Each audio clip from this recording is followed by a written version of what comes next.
Hello mga idol! Ngayon araw ikukwento ko sa inyo ang pagsisimula ko sa pagko-content creator dito sa TikTok. Una sa lahat mga idol, lagi kong pinapanood si Idol Shin o kilala sa pangalan Zinjao Plays at si Idol Inuyasha.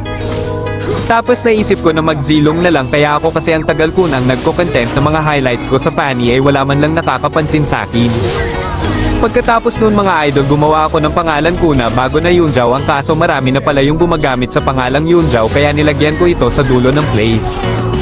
Nung nakagawa na ako ng pangalan ko na Yunjao Place mga idol, ang problema ko naman ay ang tungkol sa pag-e-edit ng mga video kasi hindi pa ako marunong nun. Kaya ang ginawa ko mga idol ay nag-search ako sa YouTube ng tutorial about sa pag-e-edit ng video sa MLBB. Nung napanood ko na ang tutorial mga idol ay dali-dali agad akong pumunta sa CapCut at nag-try ako na mag-edit ng kauna-unahang laro ko sa paggamit ng zilong. Pagkatapos kong mag-edit mga idol ay nagdadalawang isip ako na i-upload kasi ang pangit pa ng edit ko sa mga araw na yon. Kaya ang naisip ko noon, pag hindi ko to i-upload ay hindi ko matutupad ang pangarap ko na balang araw ay makilala din ako at hahangaan ng mga tao katulad nila Inuyasha at Zinjao at marami pang ibang mga zilong user. Nung na-upload ko ng mga idol ang ginawa kong video ay bigla akong nawala ng gana kasi umabot na lang ng 5 days 50 views lang ang inabot. Pero hindi pa rin ako sumuko mga idol, kahit maliit lang ang views ng mga video ko noon ay masaya pa rin ako kasi may nanonood sa mga video ko kahit pangit yung edit ko.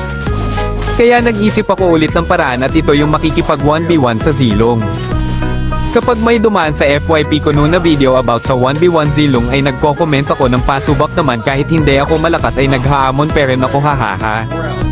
Nung nakikipag 1v1 na ako at lahat ng content ko noon ay 1v1 na hanggang sa marami na naghamon sa akin kaya yun yung pinatuloy ko. Kaya sa mga nagsisimula pa lang dyan sa pagko-content creator mga idol ay huwag kayong sisuko, kahit maliit lang ang views nyo, upload pa rin kayo hanggang sa matupad nyo yung mga pangarap nyo. At meron pala akong taong pasasalamatan mga idol, ito ay si Tom Stephen o kilala sa pangalang Daxma. Salamat Idol Daxma sa pagturo mo sa akin sa pag-i-edit, kung hindi dahil sa'yo hindi gaganda yung mga edit ko, kaya maraming salamat Pops Daxma. At syempre maraming salamat dyan sa mga solid supporter ko na laging nanonood ng mga video ko. Balang araw gaganti ako sa inyo guys, basta tulungan nyo lang ako makaabot ng 100k followers para makasahod ako ng diamond at masaklian ko na rin yung mga supportan nyo sa akin.